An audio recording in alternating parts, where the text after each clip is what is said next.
আমাদের প্রিয় মাতৃভূমি বাংলাদেশ খুব সেন্সিটিভ অ্যান্ড ক্রুশাল একটা টাইম পার করছে। আমরা আমাদের প্রিয় মাতৃভূমির জন্য আজকের কেপটাউনের মসজিদুল কুদস থেকে দোয়া করি, আল্লাহ তাআলা আমার প্রিয় মাতৃভূমি বাংলাদেশকে হেফাজত করুক। যেটাতে আমার দেশের কল্যাণ, যেটাতে আমার দশের কল্যাণ, আল্লাহ তাআলা সেই ফয়সালা করুক। বাংলাদেশে চাকরির বাজার মন্দা, ব্যবসা করতে গেলে অনেক ঝক্কি ঝামেলা, নিরাপত্তা, এটা সেটা অনেক কিছু বিবেচনা করে আমাদেরকে থাকতে হয়। আজহারী সাহেবের আগমন, শুভেচ্ছা স্বাগতম কেপটাউনের পক্ষ থেকে শুভেচ্ছা, নারায়ে তাকবীর, আল্লাহু আকবার, দিন ইসলাম দিন ইসলাম, জিন্দাবাদ জিন্দাবাদ, কুরআন হাদিসের আলো। আসসালামু আলাইকুম ওয়া রাহমাতুল্লাহি ওয়া বারাকাতুহু।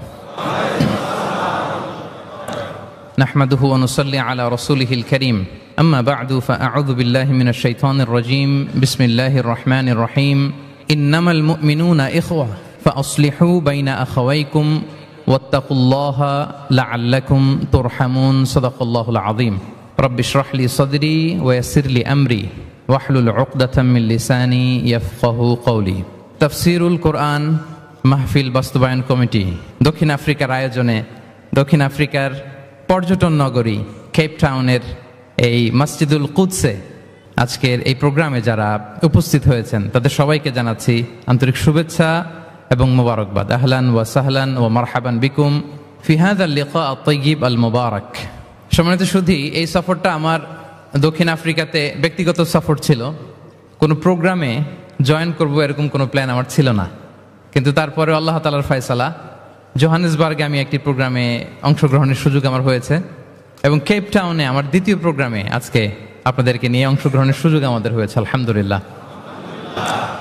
এবং এই কেপটাউনের এই প্রোগ্রামের মধ্য দিয়ে আমার সফর এখানে শেষ হবে। কেপটাউন দিয়ে আমি আমার সফর শেষ করবো ইনশাআল্লাহ বিইذনিল্লাহ।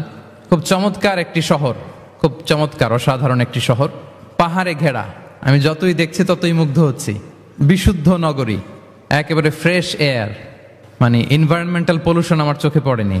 আজকে আবার একটা হেলিকপ্টার রাইড দিলাম, দিয়ে পুরো কেপটাউনটা উপর থেকেও দেখলাম। তো যতই দেখি ততই মুগ্ধ হই। আল্লাহ শুকরিয়া যে আল্লাহ তাআলা এরকম চমৎকার জায়গায় আপনাদেরকে রেখেছেন, আলহামদুলিল্লাহ। আমরা আল্লাহ তাআলার দরবারে আসলে শুকরিয়া করে শেষ করতে পারবো না। ওয়া ইন তাউদ্দু নি'মাতাল্লাহি লা তুহসুহা, আল্লাহর নেয়ামত যদি আমরা গুনতে শুরু করি গুনে শেষ করা যাবে প্রিয় ভাইরা? যাবে না। বাংলাদেশে চাকরির বাজার মন্দা, ব্যবসা করতে গেলে অনেক ঝক্কি ঝামেলা, নিরাপত্তা, এটা সেটা অনেক কিছু বিবেচনা করে আমাদেরকে থাকতে হয়। তার বিপরীতে এখানে আল্লাহ তাআলা আপনাদেরকে প্রতিষ্ঠিত করেছেন। অনেকে এই দেশের ন্যাশনালিটি পেয়েছেন, সাউথ আফ্রিকান ন্যাশনালিটি পেয়েছেন। তারপর ব্যবসায় আপনারা ভালো করছেন, রিজিকের 10 ভাগের 9 ভাগ আল্লাহ ঢুকিয়ে দিয়েছেন ব্যবসার ভেতরে, আলহামদুলিল্লাহ। তো দেশে যারা স্ট্রাগল করছে তাদের তুলনায় তো আমরা অনেক ভালো, কি বলেন? আপনাদের কোনো কমপ্লেন নাই তো? সব সময় কি বলবেন? আলহামদুলিল্লাহ বললে আল্লাহ তাআলা নেয়ামত আরো বাড়িয়ে দিবে। আমি প্রাণ ভরে আপনাদের জন্য দোয়া করি, আল্লাহ তাআলা আপনাদের রিজিকে বারাকা দান করুক, আল্লাহ তাআলা আপনাদের স্বাস্থ্যে বারাকা দান করুক। আমাদের প্রিয় মাতৃভূমি বাংলাদেশ খুব সেন্সিটিভ অ্যান্ড ক্রুশাল একটা টাইম পার করছে। আমরা আমাদের প্রিয় মাতৃভূমির জন্য আজকের কেপটাউনের বাইতুল কুদস মসজিদুল কুদস থেকে দোয়া করি, আল্লাহ তাআলা আমার প্রিয় মাতৃভূমি বাংলাদেশকে হেফাজত করুক। যেটাতে আমার দেশের কল্যাণ, যেটাতে আমার দশের কল্যাণ, আল্লাহ তাআলা সেই ফয়সালা করুক। সম্মানিত সুধী, আমি সূরাত আল হুজরাতের 10 নম্বর আয়াত তেলাওয়াত করেছি, যেখানে আল্লাহ তাআলা আমাদের ভ্রাতৃত্বের গুরুত্ব নিয়ে আলোকপাত করেছেন। আমি মূল আলোচনায় যাচ্ছি এবং আমি সবাইকে রিকোয়েস্ট করব যে নিয়তটাকে খালিস করে একমাত্র আল্লাহ তাআলার সন্তুষ্টির জন্য 1 ঘন্টা আমরা একটু স্যাক্রিফাইস করি।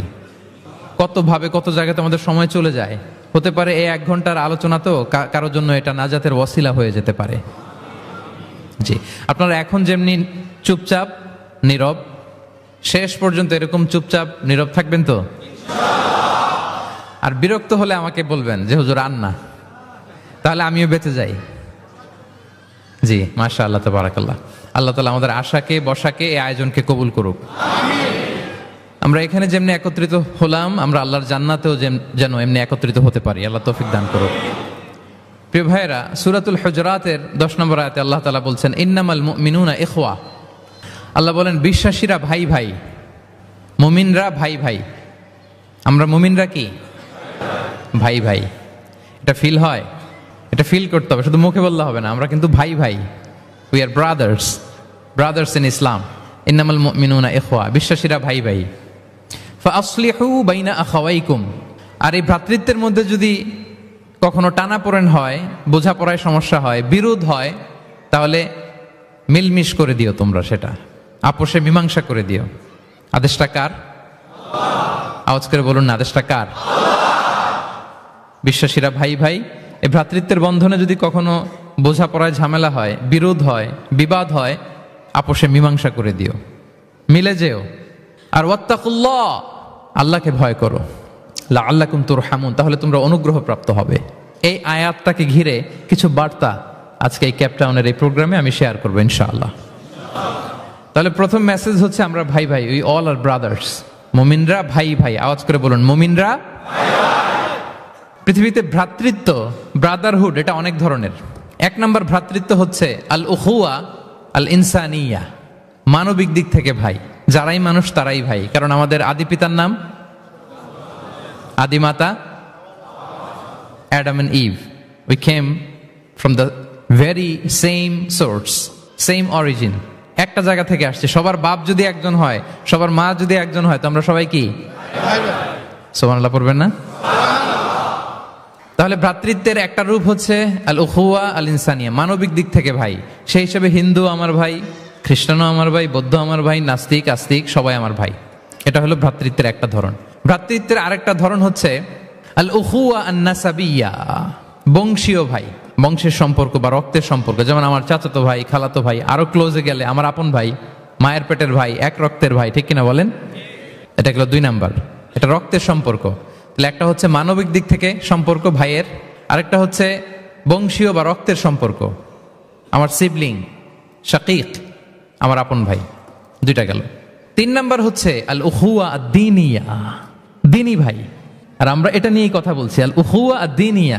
ইন্নামাল মুমিনুনা ইখওয়াতুন, মুফাসসিরিন ইকরাম বলেছেন ইয়ানি ইখওয়াতুন ফিদ-দীন। মুমিনরা ভাই ভাই হচ্ছে 3 নাম্বার সেন্সে, আমরা দ্বীনি ভাই। আমি আপনাদের কাউকে দেখি নাই, আমাকে হয়তো সোশ্যাল মিডিয়ায় দেখেছেন, কিন্তু সরাসরি হয়তো দেখেন নাই। কিন্তু এই যে আমাদের ভ্রাতৃত্ব, এটা দ্বীনি ভ্রাতৃত্ব, দ্বীনি ভাই। আমরা কি ভাই? এবং ইন্টারেস্টিংলি এই দ্বীনি ভাই বা দ্বীনি ভ্রাতৃত্ব আগের 2টার চেয়েও মজবুত। কখনো কখনো এটা রক্তের সম্পর্ককেও ছাড়িয়ে যায়। সুবহানাল্লাহ পড়েন। বদরের যুদ্ধে এই পাশে কুরাইশরা মানে মুশরিকরা, এই পাশে মুমিনরা। এমনও হয়েছে রাসূল সাল্লাল্লাহু আলাইহি ওয়াসাল্লামের পক্ষে মুমিনদের ওখানে এক ভাই, আর আবু জাহেলের সাথে আরেক ভাই, দ্বন্দ্ব সংঘাত। এই ভাই ওই ভাইকে হত্যা করেছে দ্বীনের কারণে। তার মানে দ্বীনি ভ্রাতৃত্ব এটা এত মজবুত, এটা মাঝে মাঝে রক্তের সম্পর্ককেও ছাড়িয়ে ছাপিয়ে উপরে উঠে যায়। আল্লাহু আকবার। তাহলে আমাদের সম্পর্কটা হচ্ছে এরকম মজবুত সম্পর্ক। প্রিয় ভাইরা, আমরা সবাই দ্বীনি ভাই। আওয়াজ করে বলুন কি ভাই? এবং আমাদের দৃষ্টান্ত দিয়েছেন বিষ্ণু ইসলাম। তিনি বলেছেন তোমরা সবাই দ্বীনি ভাইয়েরা সবাই মিলে এক দেহ এক প্রাণ। আওয়াজ করে বলুন এক দেহ এক প্রাণ। শুধু মুখ দিয়ে বললেই হবে, এটা ফিল করতে হবে। আমরা সবাই এক দেহ এক প্রাণ।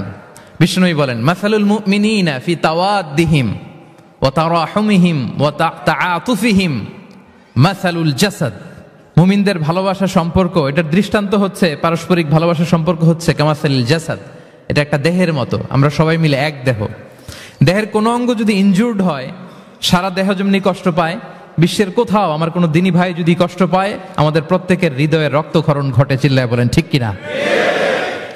আপনার পা কেটে গেছে, এখন আমরা কি এরকম ভাবি যে পা গেছে তো কি হয়েছে, পাই না, কষ্ট পাবে, সারা দেহ তো ওকে। ব্যাপারটা কেমন? দেখবেন পা কেটে গেলে রাতে ঘুম আসে না, ওইটার ব্যথায় জ্বর চলে আসে, এরকম আসে না নাই? এই জন্য বিষ্ণু ইসলাম বলেছেন মাসালুল জাসাদ, একটা দেহ, দেহের এক অঙ্গ ইনজুর্ড হলে যেমনি সারা দেহ কষ্ট পায়, পুরো দেহটা রাত জেগে থাকে, জ্বর এসে যায়, তেমনি গোটা বিশ্বের কোনো প্রান্তে, কোনো জনপদে, কোনো এলাকায় কোনো মুসলিম ভাইয়ের যদি কষ্ট হয়, সেটা আমাদের হৃদয়ে যেয়ে লাগে। ঠিক কিনা বলেন? ফিলিস্তিনের ভাইয়েরা যদি কাঁদে, আমাদের ভালো লাগে? কাশ্মীরের ভাইরা যখন গৃহহীন হয়, আমরা এটা সহ্য করতে পারি? মিয়ানমারে আমার মুসলিম ভাইরা যখন নির্যাতিত হয়, আমরা কি এটা মেনে নেই? কারণ এক দেহ এক প্রাণ। আওয়াজ করে বলুন এক দেহ এক দেহ, এটা মনে রাখতে হবে, আমরা এক দেহ এক প্রাণ। এবং বিষ্ণু ইসা ইসলাম বলেছেন যে আমাদের সম্পর্কটা হচ্ছে রোহামা উবাইনাহুম, এবং বিষ্ণু ঈসা ইসলাম এটাকে এত গুরুত্ব দিয়েছেন, আমরা যদি কোরআনের দিকে তাকাই, আল্লাহ তাআলা বলেছেন আমাদের সম্পর্কটা হচ্ছে রোহামা উবাইনাহুম। রোহামা, একে অপরের প্রতি আমরা সফট হার্টেড, রহম দিল, একে অপরের প্রতি সফট হার্টেড। কোরআনের অন্য জায়গায় এসেছে বুনিয়ানুম মারসুস, সীসা ঢালা প্রাচীরের মতো আমাদের সম্পর্ক। সুবহানাল্লাহ পড়বেন না? কখনো কখনো হাদিসে এসেছে এক ভাই হচ্ছে আরেক ভাইয়ের মিরআতুল মুমিন, এক মুমিনের জন্য আরেক মুমিন হচ্ছে আয়না। আয়নার সামনে দাঁড়ালে দেখা যায় যে আমার এখানে একটা দাগ, তারপর আয়নার সামনে দাঁড়ালে আমাকে ঠিক করে নেওয়া যায়, গুছিয়ে নেওয়া যায়। তার মানে আমার সমস্যা, আমার ভুল, আমার খুঁত, আমার স্পট, এটা আয়না বলে দেয়। মুমিনরাও এরকম, এক ভাই আরেক ভাইকে সংশোধন করে দেয়। সুবহানাল্লাহ পড়েন। এবং কোরআন কখনো কখনো আমাদেরকে বলেছে যে ওয়ায়ুফিরুনা আলা আনফুসিহিম ওয়ালাউ কানা বিহিম খাসাসা, ভ্রাতৃত্বের সম্পর্কটা এমন হবে যে নিজের প্রয়োজনের চেয়েও মুমিন ভাই তার অন্য ভাইয়ের প্রয়োজনকে গুরুত্ব দিবে। পড়েন সুবহানাল্লাহ। আমার প্রয়োজন, তারপর আমি না নিয়ে আমার ভাইকে দিব। এরকম নিদর্শন আমাদের মধ্যে আছে না নাই? আপনারা ইয়ারমুকের যুদ্ধের নাম শুনেছেন, হিজরি 15 সালের কথা। বিষ্ণু ঈসা ইসলামের ইন্তেকালের 4-5 বছর পরের ঘটনা। ওমরে ফারুক রাদিয়াল্লাহু তাআলা আনহু, উনি হচ্ছেন তখন আমাদের খলিফা, the second caliph of Islam, আমিরুল মুমিনিন, খলিফাতুল মুসলিমিন। তো ইয়ারমুকের যুদ্ধে আল্লাহ তাআলা আমাদেরকে বিজয় দান করেছিলেন, কিন্তু এমনি এমনি বিজয় আসে নাই, এমনি এমনি আসে নাই। একের পর এক সাহাবারা আহত হয়েছেন, নিহত হয়েছেন, মানে শহীদ হয়েছেন। এবং যুদ্ধের এক পর্যায়ে এমন হয়েছে, খাবারের অভাবে, পানির অভাবে সাহাবারা ছটফট করছিলেন, এক ফোঁটা পানি নাই, রুহু বেরোয় যায়, পানি পানি বলে চিৎকার করছেন। তৃষ্ণায় যখন কাতর, ওই সাহাবীর কাছে পানি নিয়ে আসা হলো, মশক দিয়ে পানি নিয়ে আসা হলো, সামান্য কিছু পানি যে নেন। তো উনি যখন পানি খাবেন, দেখতে পেলেন যে পাশে আরেক ভাই চিৎকার করে পানি পানি, এক ফোঁটা পানি দাও, চিৎকার করছে। ওই সাহাবী বলতেছেন আমার দরকার নেই, আমার ভাইকে নিয়ে আগে দাও, আমি পরে খাবো। ওই দ্বিতীয় সাহাবীর কাছে যাওয়া হলো এই মশক নিয়ে, যে আপনি একটু পানি খেয়ে তার হৃদয়টাকে শান্ত করেন, ঠান্ডা করেন। তিনি যখন পানি মুখে নিতে যাবেন, পাশে আরেক ভাই চিৎকার করছে পানি পানি, এক ফোঁটা পানি দাও। ওই সাহাবী বললেন আমাকে না, আমার ভাইকে দাও, আমার আগে আমার ভাইকে দাও। ওই সাহাবার কাছে নিয়ে যাওয়া হলো যে আপনি আগে খান। ওই সাহাবীর কাছে পানির মশক নিয়ে যেতে যেতেই উনি শহীদ হয়ে গেলেন। আবার মশক নিয়ে দ্বিতীয় সাহাবীর কাছে আসতে না আসতে দ্বিতীয় সাহাবীও শহীদ হয়ে গেলেন। প্রথম যিনি চিৎকার করছিলেন তার কাছে আবার মশক নিয়ে যেতে না যেতে তিনিও শহীদ হয়ে গেলেন। সুবহানাল্লাহ পড়বেন না? ওয়ায়ুসিরুনা আলা আনফুসিহিম ওয়ালাউ কানা বিহিম খাসাসা, নিজেদের প্রয়োজন থাকা সত্ত্বেও মুমিনরা তার অন্য ভাইয়ের প্রয়োজনকে প্রাধান্য দেয়। আল্লাহু আকবার। এই হচ্ছে আমাদের ভ্রাতৃত্বের দৃষ্টান্ত। তাহলে প্রথম মেসেজ হচ্ছে মুমিনরা ভাই ভাই, মুমিনরা। আর আমাদের দৃষ্টান্ত হচ্ছে এক দেহ এক প্রাণ, আওয়াজ করে এক দেহ এক প্রাণ।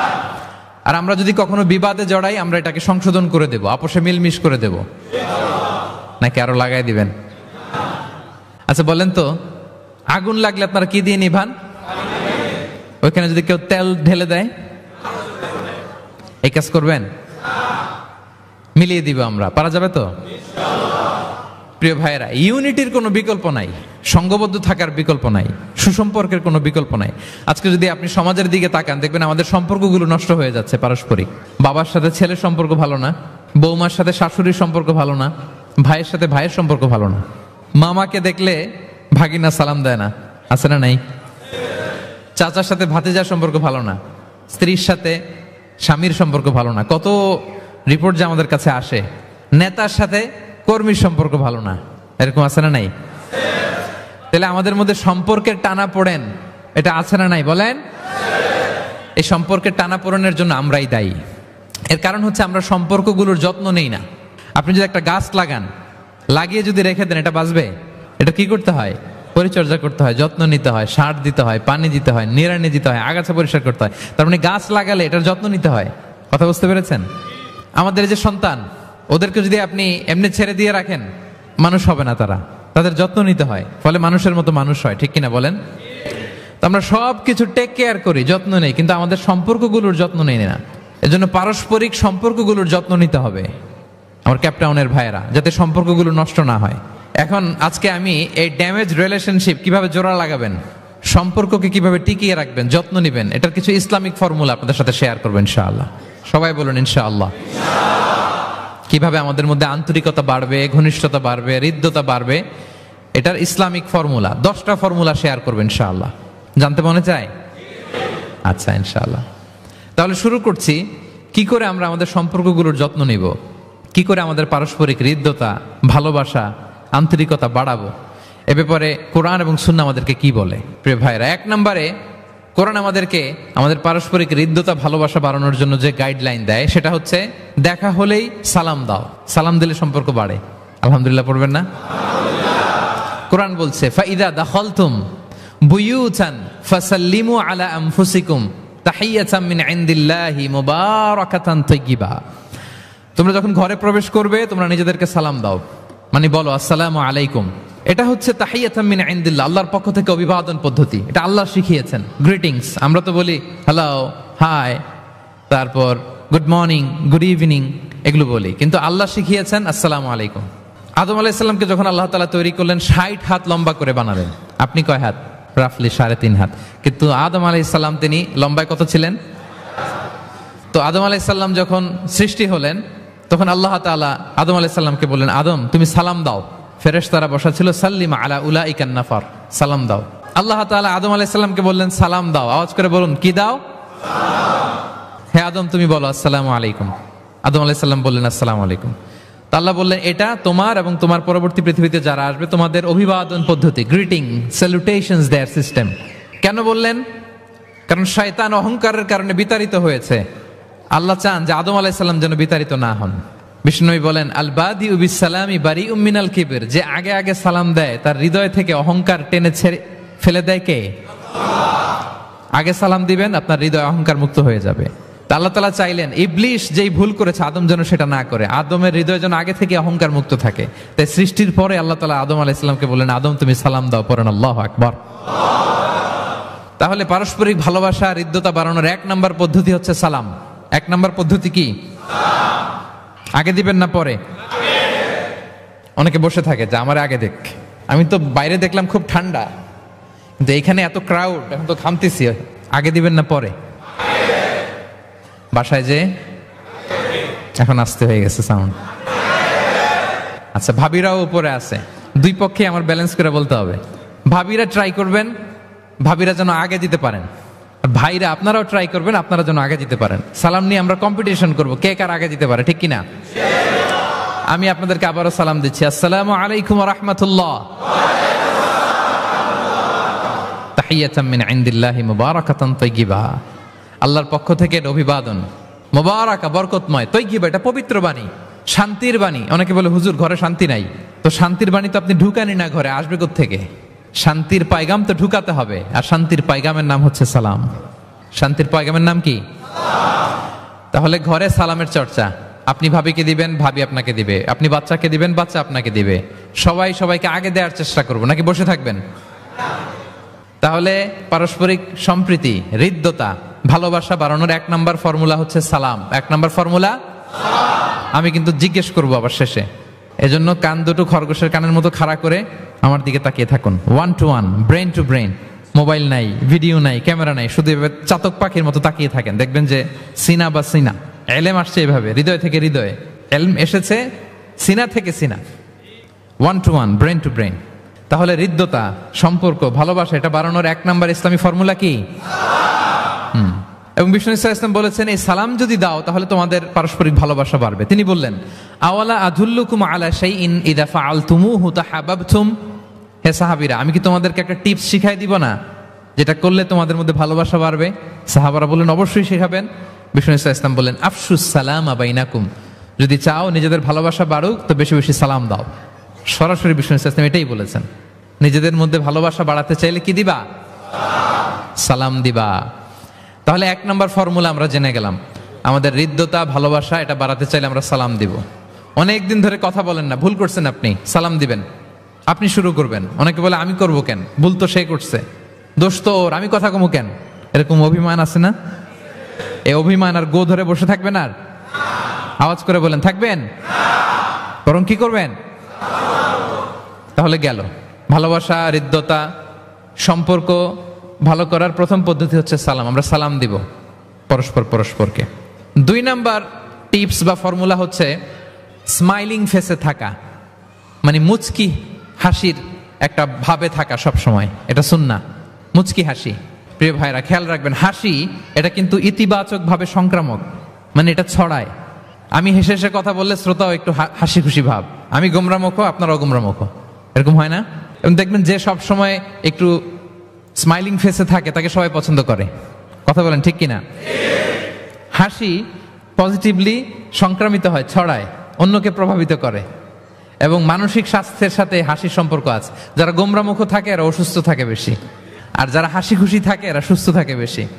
এজন্য হাসবেন তো, নাকি চেহারা গোমরা করে রাখবেন? এ দেখছেন সবার মধ্যে একটা হাসি হাসি ভাব চলে আসছে, আলহামদুলিল্লাহ বলেন। তাহলে পারস্পরিক সম্প্রীতি ভালোবাসা বাড়ানোর পদ্ধতি হচ্ছে কারোর সাথে কথা বললে, দেখা হলে আমরা একটা স্মাইলিং ফেসে থাকবো, মুচকি হাসি। হাসি 3 ধরনের আমার ক্যাপটাউনের ভাইরা। কয় ধরনের? একটা হচ্ছে কহকহা, অট্ট হাসি, এটা জায়েজ নাই। এই যে আমরা ছোটবেলায় আলিফ লালার মধ্যে আলিফ লালার দত্ত হা হা হা হা করে একটা হাসি দিত না? এই হা হা হা করে এই হাসি দেয়া যাবে না। উদাহরণ দেওয়ার জন্য আমি বললাম আর কি। আচ্ছা, আরেকটা হচ্ছে আদ-দেহেক। আদ-দেহেক মানে স্বাভাবিক হাসি, একটু দাঁত দেখা যায়, এটা জায়েজ, এটা দেয়া যাবে। সবচেয়ে ভালো এন্ড রেকমেন্ডেড এন্ড সুন্নাহ হচ্ছে তাবাসসুম, মুচকি হাসি। আল্লাহু আকবার। বিষ্ণু ইসলামের চেহারা মোবারকের মধ্যে সব সময় মুচকি হাসির একটা রেশ ওনার ঠোঁটে লেগেই থাকতো। সাহাবী আব্দুল্লাহ ইবনে হারিস রাদিয়াল্লাহু তাআলা আনহু বর্ণনা করেন, তিনি বলেন, মা রাআইতু আহাদান আকসারা তাবাসসুমান মিন রাসূলিল্লাহি সাল্লাল্লাহু আলাইহি ওয়াসাল্লাম। তিনি বলেন, আমি আমার জীবদ্দশায়, আমার জীবনে রাসূল সাল্লাল্লাহু আলাইহি ওয়াসাল্লামের চেয়ে বেশি কাউকে মুচকি হাসি অবস্থায় থাকতে দেখি নাই। সব সময় মুচকি হাসি, একটা স্মাইলিং ফেস। এবং আপনি আপনার ভাইয়ের দিকে তাকিয়ে মুচকি হাসি যদি দেন, বিষ্ণু সাল্লাল্লাহু আলাইহি ওয়াসাল্লাম বলেন, তাবাসসুমুকা ফি ওয়াজহি আখিকা সাদাকা, your smile to your brother it's a charity. তুমি তোমার ভাইয়ের দিকে তাকিয়ে যে মুচকি হাসি দাও, এটা দিলেও সাদাকার সওয়াব হয়ে যায়। আপনি দিলেন হাসি, আমলনামায় যুক্ত হলো কি? সাদাকা। এবং বিষ্ণু সাল্লাল্লাহু আলাইহি ওয়াসাল্লাম বলেছেন, তুমি কোনো কাজকে লা তাহকিরান্না মিনাল মা'রুফি শাইআ, কোনো কাজকে ছোট করে দেখবে না, কোনো নেক আমলকে। যদিও তুমি তোমার ভাইয়ের চেহারার দিকে মুচকি হাসি দিয়ে তাকাও, এটাও সাদকা দেওয়ার সওয়াব। তাহলে আমরা কারোর সাথে যখন কথা বলবো, দেখা হবে, আমরা একটা স্মাইলিং ফেসে থাকবো, গোমরা মুখ থাকবো না। কি বলেন, পারা যাবে? সব সময় স্মাইলিং ফেস, মুচকি হাসি। বিষ্ণু ইসলাম মুচকি হাসতেন।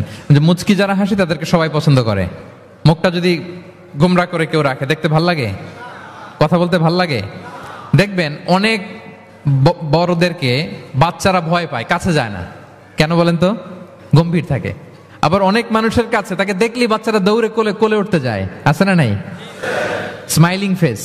এই যে আমাদের শেখ মঈনুদ্দিন আজকে আমার সাথে একটা সফরে ছিল, দেখি যেই বাচ্চাকেই দেখে বলে, খামান খামান, give me hug, give me hug. তো এই মানুষকে বাচ্চারা ভালো না বেসে পারবে? সুবহানাল্লাহ, এরকম হইতে হবে। বিষ্ণু ইসলামকে বাচ্চারা দেখলে খুব খুশি হতো, কোলে বসতে চাইতো। এক বাচ্চা তো কোলে বসে পেশাবি করে দিছে, সুবহানাল্লাহ পড়বেন না? বিষ্ণু ইসলাম নাতনিদেরকে কোলে নিয়ে নফল নামাজ পড়তেন। উমামা বিনতে জাইনাব, বিষ্ণু ইসলামের কন্যা জাইনাবের মেয়ে, মানে বিষ্ণু ইসলামের নাতনি উমামাকে নিয়ে বিষ্ণু ইসলাম একবার নফল নামাজ পড়েছেন। কান্না করে, কান্না থামাই না, নানা ভাইয়ের কোলে থাকবে, তো উনি কোলে রেখেই আল্লাহু আকবার। রুকু দেওয়ার সময় পাশে রেখে, রুকু সেজদা, ওঠার সময় আবার কাঁদতেছে, তা আবার কোলে নিয়ে আবার কেরাত। সুবহানাল্লাহ। তো আমরা সবাই স্মাইলিং ফেসে থাকবো আজকে থেকে, ক্যাপটাউনের ভাইয়েরা। একসাথে আওয়াজ করে বলুন, ইনশাআল্লাহ। হৃদ্যতা, ভালোবাসা বাড়ানোর টিপস কয়টা বললাম? 1 নম্বরে সালাম, 2 নম্বরে মুচকি হাসি। দেখছেন সবাই মুচকি হাসি দিয়ে আসে। 3 নম্বর হচ্ছে কাউকে ওয়েলকাম করা। কেউ যদি আপনার সাথে দেখা করতে আসে, তাকে ওয়েলকাম করা, আহলান ওয়া সাহলান বলা। একজন আসছে আপনার বাড়িতে মেহমান, আপনি কথাই বলেন না, কথা নাই, সালাম নাই, কিছু নাই, যে চা দিতেছেন, ওনার ঠেকা পড়ছে, চা খাবে না, আর জায়গা নেই ওনার চা খাওয়ার দুনিয়াতে। না, এটা করবেন না। আপনি এগিয়ে যাবেন, সালাম দিবেন, মুসাফা করবেন, মুআনাকা করবেন, খোঁজ খবর নেবেন, ওয়েলকাম জানাবেন, লিটারালি ওয়েলকাম। যদি ওয়েলকাম বলেন, তাকে আনার জন্য এগিয়ে যান, হি ফিল লাইক, মানে আপনি তাকে দেখে খুশি, you are very happy to see him and you love his presence here. সে আসছে, আপনি খুশি, তার কোম্পানিটা ভালো লাগতেছে, এটা সে ফিল করবে। এজন্য কেউ আসলে, আপনার ওয়ার্ক প্লেসে যদি আসে, আপনার বাসায় যদি আসে, আপনার সাথে দেখা করতে যদি আসে, আপনি এগিয়ে তাকে সালাম দিয়ে ওয়েলকাম করবেন। বিষ্ণু ঈসা ইসলাম লিটারালি এই ওয়েলকাম শব্দটা ব্যবহার করতেন, এজন্য আমি চুজ করেছি, পিক করেছি ওয়েলকাম। তিনি বলতেন মারহাবান। মারহাবান আরবিতে কি বলতেন? মারহাবান। আমরা যে বলি বাংলায় আহলান ওয়া সাহলান ওয়া মারহাবান, এই বিষ্ণু ঈসা ইসলাম লিটারালি মারহাবান শব্দটা ব্যবহার করতেন। এগুলোকে কার্টিসি বলে, সোশ্যাল ম্যানার, কার্টিসি। দেখেন বিষ্ণু ঈসা ইসলাম আমাদেরকে কিভাবে কার্টিসি শেখায়, কিভাবে সোশ্যাল ম্যানার শেখায় আমাদেরকে। বিষ্ণু ঈসা ইসলাম সরাসরি মারহাবান বলতেন, স্বাগতম জানাতেন, যাতে করে ওই লোকটা ভালো ফিল করে, সে বোঝে যে তাকে দেখে আপনি হ্যাপি। বলেন তো রাসূল সাল্লাল্লাহু আলাইহি ওয়াসাল্লামের সময়কালে ইসলামের সবচেয়ে বড় শত্রু কে ছিল? আবু জাহেল। তার ছেলের নাম কি কেউ বলতে পারেন? ইকরামা।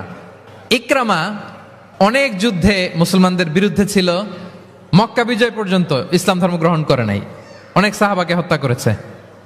রাসূল সাল্লাল্লাহু আলাইহি ওয়াসাল্লাম যখন মক্কা বিজয় করলেন, সে ভাবলো এবার তো আমার খবর আছে, সে পালালো। পালাতে পালাতে ইয়ামান চলে গেছে। তখন এক মহিলা সাহাবী রাসূল সাল্লাল্লাহু আলাইহি ওয়াসাল্লামকে বললেন, ইয়া রাসূলুল্লাহ, আপনি যদি আমাকে অনুমতি দেন, আমি ইকরামাকে খুঁজে বের করব, আপনার কাছে নিয়ে আসবো। রাসূল সাল্লাল্লাহু আলাইহি ওয়াসাল্লাম বললেন, যাও, ইকরামাকে আমি আমান দিলাম, সিকিউরিটি দিলাম। এই মহিলা সাহাবী যে খুঁজে নিয়ে আসলো, ইকরামাকে কনভিন্স করলো। ইকরামা লজ্জিত হয়ে বিষ্ণু ঈসা ইসলামের কাছে আসলো। কত বড় শত্রু! বিষ্ণু ঈসা ইসলামের অনেক আত্মীয়কে হত্যা করেছে, সাহাবাদেরকে শহীদ করে দিয়েছে, আবু জাহেলের সন্তান। তো সে যখন লজ্জিত হয়ে উঠে চড়ে বিষ্ণু ঈসা ইসলামের কাছে আসলো, বিষ্ণু ঈসা ইসলাম তাকে দেখে প্রথম যে কথাটা বললেন সেটা হচ্ছে মারহাবান বির রাকিবিল মুহাজির। মারহাবান বির রাকিবিল মুহাজির মানে welcome to the riding migrant. সুবহানাল্লাহ। মানে হে ঘোর সাওয়ার মাইগ্রেন্ট, হিজরতকারী ইকরামা, তোমাকে ইসলামে সুস্বাগতম। লিটারালি এই শব্দটা ব্যবহার করেছেন, মারহাবান। তাহলে বলেন তো, সে আশ্বস্ত হয়েছে না? শত্রু যদি আমান দেয়, এই দেশে ওই দেশ যুদ্ধ, ওই দেশ যদি বলে তোমার আমি মারবো না, আসো আমার এলাকায়, আমি যদি ঢুকি, আমার একটা ভয় থাকবে না? বিদ্রোহ তো করতে পারে, কি বলেন? বিষ্ণু ঈসা ইসলাম দেখা মাত্রই বললেন মারহাবান বির রাকিবিল মুহাজির, welcome to the riding migrant. সুবহানাল্লাহ। ওইখানে দাঁড়িয়ে ইকরামা পড়ল আশহাদু আল্লা ইলাহা ইল্লাল্লাহ ওয়া আশহাদু আন্না মুহাম্মাদুর রাসূলুল্লাহ। শাহাদা পড়ে মুসলমান হয়ে গেল।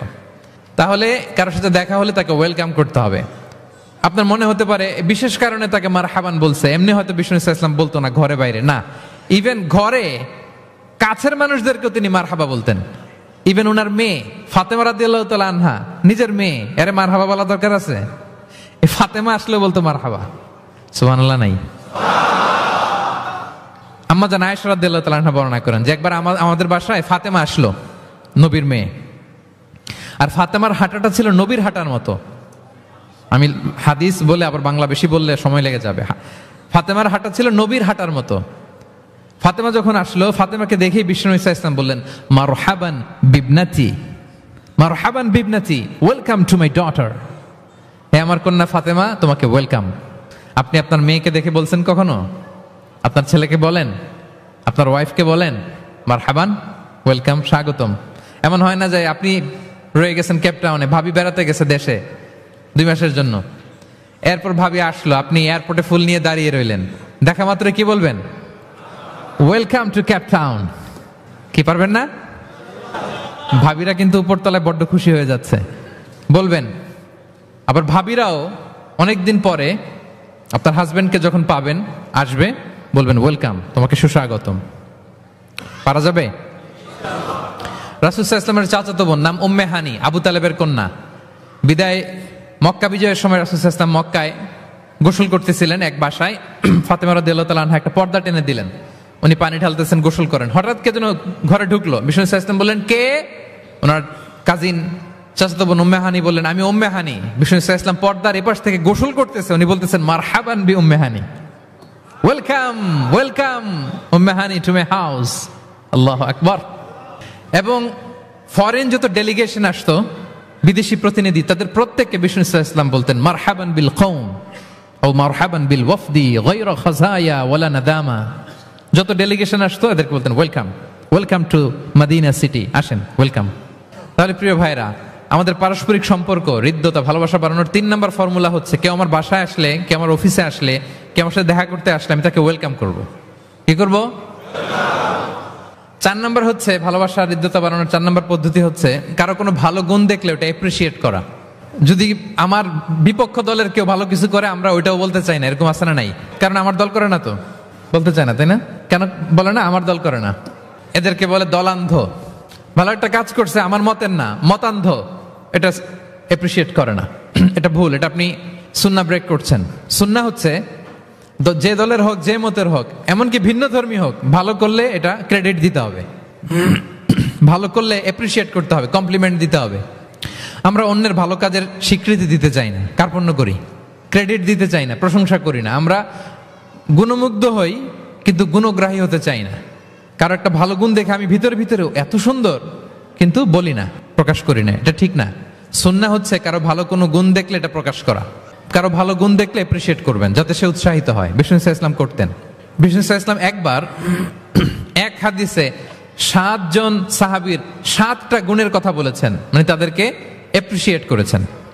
এক হাদিসে 7 জন, কয়জন? তিনি বলেন আরহামু উম্মতি বি উম্মতি আবু বকর। আবু বকরের সামনে বলতেছে, আমার এই উম্মতের মধ্যে সবচাইতে সফট হার্টেড পারসন হচ্ছে আবু বকর। নরম দিল, নরম দিল। কি দিল? বিষ্ণু ইসলাম যখন ইন্তেকাল করলেন, ওনাকে খলিফা বানানো হলো। তো খলিফাই তো ইমাম মসজিদে নববীর। নামাজের সময় হয়েছে, উনি দাঁড়াইছেন। একামত হয়েছে, উনি কান্নার চোটে কেরাতি পড়তে পারে না। কেন? কারণ উনি ভাবতেছে কাইফা আকুমু মাকামা রাসূলিল্লাহ, আমি কিভাবে নবীর জায়গায় দাঁড়িয়ে ইমামতি করব। গতকাল তো এখানে নবী দাঁড়িয়ে ইমামতি করেছে, আমি নবীর জায়গায় ইমাম হব কিভাবে? এই ভাবনা থেকে উনি কাঁদতে কাঁদতে ওনার তেলাওয়াতি শুনতো না, পিছনে কমপ্লেন আসছে পরে, ওনার তেলাওয়াত আমরা শুনতে পাই না। আরহামু উম্মতি বি উম্মতি আবু বকর। এরপর বিষ্ণু বললেন ও আসাদ্দুহুম ফি আমরিল্লাহি উমর, আর আল্লাহর দিন বাস্তবায়নে সবচাইতে কঠোর হচ্ছে ওমরে ফারুক। সবচাইতে কঠোর, সবচাইতে কঠোর। বিষ্ণু বলেন ওমর, তুমি যদি কোনো রাস্তা দিয়ে হাঁটো, শয়তান যদি দেখে, শয়তান ওই রাস্তা রেখে দিয়ে অন্য রাস্তা দিয়ে হাঁটে। আবার বিষ্ণু বলেন আমার পরে কোনো নবী নাই, লা নাবিয়্যা বা'দি ওয়ালা রাসূল, আমার পরে কোনো নবী নাই, রাসূলও নাই। তবে লাউ কানা বা'দি নাবিয়্যুন লাকানা উমর, আমার পরে নবী হওয়ার যোগ্যতা যদি কারো থাকে, আমার সাহাবী ওমরের সেই যোগ্যতা আছে। প্রভু তুমি বলেছ রাসূল দেবে না, বলনি দেবে না ওমর, বলনি দেবে না হামজা তারি, খালিদ বিজয় সমর। প্রভু তুমি বলেছ রাসূল দেবে না। আল্লাহু আকবার। আল্লাহর জমিনে আল্লাহর দিন বাস্তবায়নে সবচেয়ে কঠোর হচ্ছেন ওমরে ফারুক। মুনাফিকরা থরথর করে কাঁপতো ওনার ভয়ে।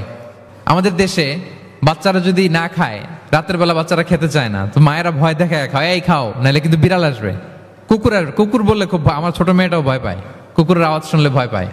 তো খেতে না চাইলে বলে এই কুকুর আসবে, কিন্তু কুকুর এটা করে না। বাচ্চাদেরকে খাওয়াতে গেলে যখন জ্বালাতন করে খেতে চায় না, মায়েরা কি বলে, এই ভূত আসবে, এই কুকুর আসবে।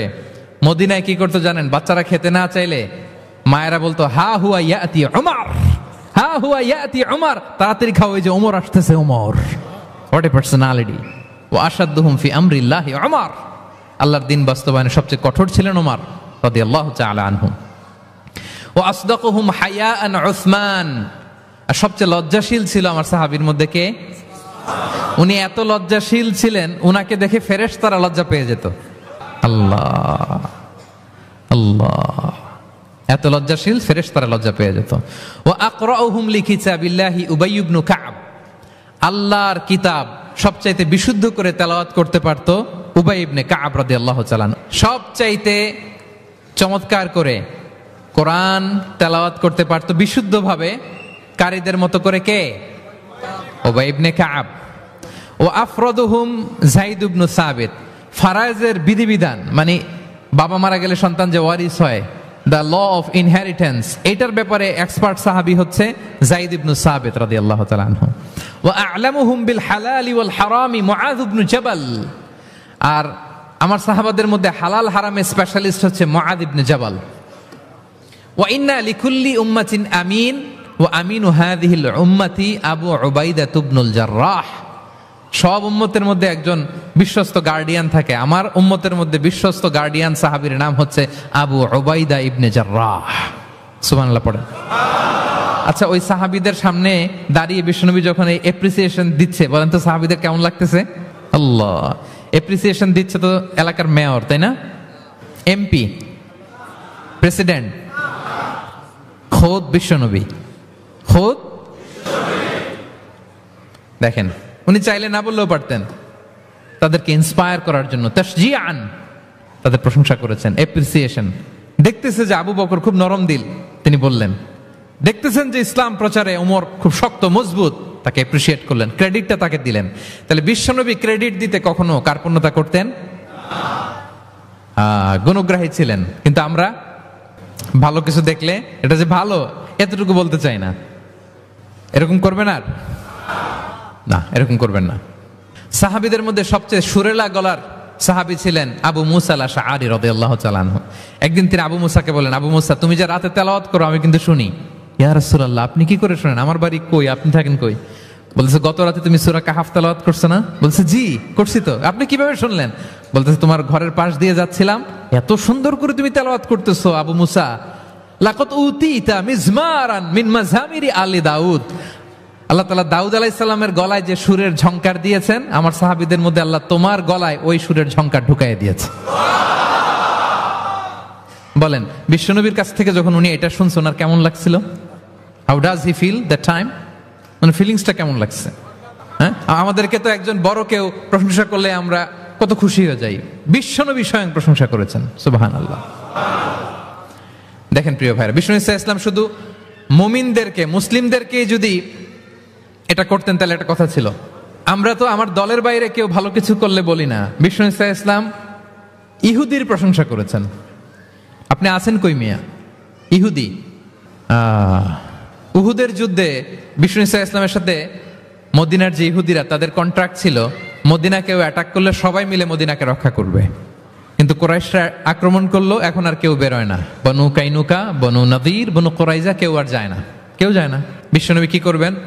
নিজেই বেরোলেন সাহাবাদেরকে নিয়ে। মাঝ পথে আবার মুনাফিকরা ফিরে গেল, কোনো ইহুদি যায় নাই, কথা রাখে নাই, একজন ইহুদি ছাড়া। তার নাম মুখাইরিক। তার নাম কি? মুখাইরিক। অন্য ইহুদিদেরকে বলতেছে, এই ইহুদিরা, তোমরা না মুহাম্মাদের সাথে চুক্তি করেছো মদিনায় অ্যাটাক হলে সবাই মদিনাকে সেভ করবা, তোমরা যাও আর না যাও, আমি যাব, আমি আমার কথা রাখবো, আমার কথার দাম আছে। এবং সে বলল, আমি যদি এই যুদ্ধে নিহত হই, আমার সম্পদের মালিক হয়ে যাবে মুহাম্মদ, আমার কোনো ছেলে মেয়ে পাবে না। মুখাইরিক বীর দর্পে ঘোড়া হাঁকিয়ে উহুদের ময়দানে যুদ্ধে গেল মুহাম্মদ সাল্লাল্লাহু আলাইহি ওয়াসাল্লামের পক্ষে, কুরাইশদের বিপক্ষে। বীর দর্পে যুদ্ধ করতে করতে সে নিহত হলো। যুদ্ধ শেষে শহীদ সাহাবাদের লাশ যখন বিষ্ণু ইসা ইসলামের সাথে আনা হলো, কাছে আনা হলো, মুখাইরিকের লাশও আনা হলো। মুখাইরিক তো মুমিন ছিল না, কি ছিল? সাহাবারা বলে, ইয়া রাসূলুল্লাহ, মুখাইরিক আপনার পক্ষে লড়াই করে নিহত হয়েছে। বিষ্ণু ইসা ইসলাম অনেকক্ষণ মুখাইরিকের দিকে তাকিয়ে রইলেন আর বললেন, মুখাইরিক খায়রু ইয়াহুদ। Mukhairiq is the best of the Jewish. ইহুদিদের মধ্যে সর্বশ্রেষ্ঠ জুইশ হচ্ছে মুখাইরিক। পড়েন আল্লাহু আকবার। Appreciation, giving credit to others. Mukhairiq হচ্ছে the best of the Jewish. জুইশদের মধ্যে সবচেয়ে শ্রেষ্ঠ মানুষ হচ্ছে মুখাইরিক। সে কথা রেখেছে। চিন্তা করেন, অমুসলিম, ইহুদি, তারপরেও তার যে ভালো গুণ, এটা স্বীকার করতে বিশ্বনবী কার্পণ্যবোধ করেন? ক্রেডিট দিতে কোনো দেরি করেন? তাহলে এই যে অ্যাডমায়ার করি না, আমরা কাউকে প্রেজ করি না, প্রশংসা করি না, এটা বাজে অভ্যাস। এটা থেকে আমাদের বেরিয়ে আসতে। ভালো করলে ভালোকে ভালো বলবেন, সাদাকে কালোকে, ভালোকে মন্দকে বলবেন, অ্যাপ্রিসিয়েট করবেন। আপনার ছেলে একটা ভালো কাজ করেছে, অ্যাপ্রিসিয়েট করেন, বলেন যে মাশাআল্লাহ তুমি সুন্দর কাজ করছো। একটা সূরা মুখস্থ করছে, ঠিক আছে তোমাকে বাইরে আউটিং এ নিয়ে যাব, ওখানে আমরা ডাইনিং করব। হ্যাঁ, ভাবি সুন্দর করে একটা কিছু রান্না করছে, অ্যাপ্রিসিয়েট করবেন। আজকে কি সব ভাবির পক্ষে হয়ে যাচ্ছে নাকি ভাবিদের পক্ষে? ঘুরে ফিরে ভাবিদের পক্ষে চলে যাচ্ছে কথাবার্তা বেশি। এটা বাস্তবতা। আপনার স্ত্রী যদি আপনার জন্য ভালো কিছু রান্না করে, ভালো লাগলে আপনি বলবেন যে খুব ভালো হয়েছে আজকের রান্নাটা। অনেকে আছে যে তার ওয়াইফ অনেক চমৎকার করে রান্না করছে, কিন্তু সে কোনোদিন মুখ খুলে কিছু বলে না। এরকম আছে না নাই? এমনটা করবেন না। এবং অনেক হাজব্যান্ড হয়তো স্ত্রীর জন্য অনেক কিছু করে, গিফট এনে দেয়, অনেক স্ট্রাগল করে, অনেক কিছু করে, কিন্তু স্ত্রী মুখ ফুটে হাজব্যান্ডকে বলে না। এটা বলবেন, মুখ ফুটে বলবেন আজকে থেকে, এপ্রিসিয়েট করবেন, ভালো দেখলে এটার ভালো বলবেন, ক্রেডিট দিবেন। আমার ক্যাপটাউনের ভাইরা, পারা যাবে? কয়টা গেল? 1 নম্বরে, 2 নম্বরে মুচকি হাসি, 3 নম্বরে, 4 নম্বরে অ্যাপ্রিসিয়েশন, 5 নাম্বার হচ্ছে কল্যাণ কামনা করা, অন্যের ওয়েল উইশিং, অন্যের কল্যাণ কামনা করা সব সময়, থাকলেও সামনে, থাকলেও না থাকলেও কল্যাণ কামনা করা। অনেকে সামনে সামনে অনেক ভালো, ভাই আপনি যে কত ভালো মানুষ, আপনারা ছাড়া আমার চলেই না, আপনি মানে অনেক ভালো, এই এলাকায় আপনার মতো ভালো মানুষ আর নাই।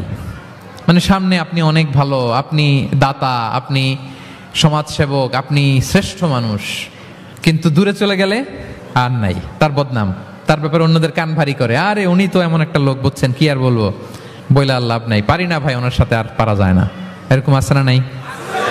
তার মানে সামনে সামনে খুব আপনি ভালো ভালো বললেন, কিন্তু সে যখন অনুপস্থিত তখন না। এটা তো শুভকামনা হয় না, এটা হয়েছে মুমিনদের শুভকামনা উপস্থিত অবস্থাতেও অনুপস্থিত অবস্থাতেও। আলহামদুলিল্লাহ বলেন।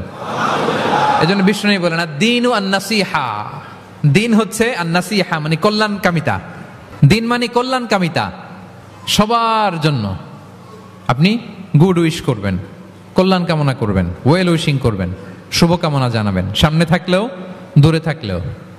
বিষ্ণু সাল্লাল্লাহু আলাইহি ওয়াসাল্লাম বলেন লিল মুমিনি আলাল মুমিনি সিত্তু খিসাল, এক মুমিনের উপর আরেক মুমিনের 6টা দায়িত্ব, এর মধ্যে একটা হচ্ছে ওয়া ইয়ানসাহু লাহু ইদা গাবা আও শাহিদা, সে তার শুভকামনা করবে, উপস্থিত থাকলেও করবে, অনুপস্থিত থাকলেও করবে। সুবহানাল্লাহ পড়েন। সামনেও যেমনি করবেন, দূরে গেলেও করবেন। অন্যের জন্য শুভ কামনা করলে এটা ফিরে নিজের দিকে আসে, এটা খেয়াল রাখেন। এটা একটা লাইফ হ্যাকস শেয়ার করতেছি, আজীবন কাজে লাগবে। অন্যের জন্য যেটাই ভালো কামনা করবেন এটা ঘুরে আপনার দিকে আসবে। অনেকে বলে হুজুর ওর জন্য দোয়া করে আমার কি লাভ?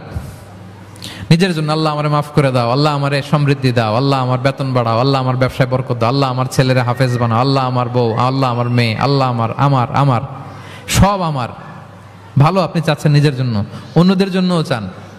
আল্লাহ আমার সব ভাইদেরকে মাফ করো, আল্লাহ আল্লাহ আমার গোটা মুসলিম উম্মাকে তুমি বরকত দাও, কল্যাণ দাও, নেতৃত্বে আসার তৌফিক দাও, আল্লাহ সবাইকে সুস্বাস্থ্য দাও। এটা ফিরে আপনার দিকে আসবে।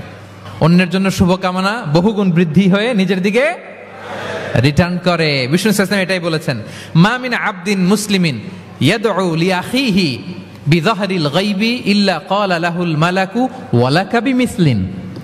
কেউ যদি তার ভাইয়ের অনুপস্থিতি তার ভাইয়ের জন্য দোয়া করে, ফেরেশতারা ওই দোয়াটা তার জন্য আগে আগে করে।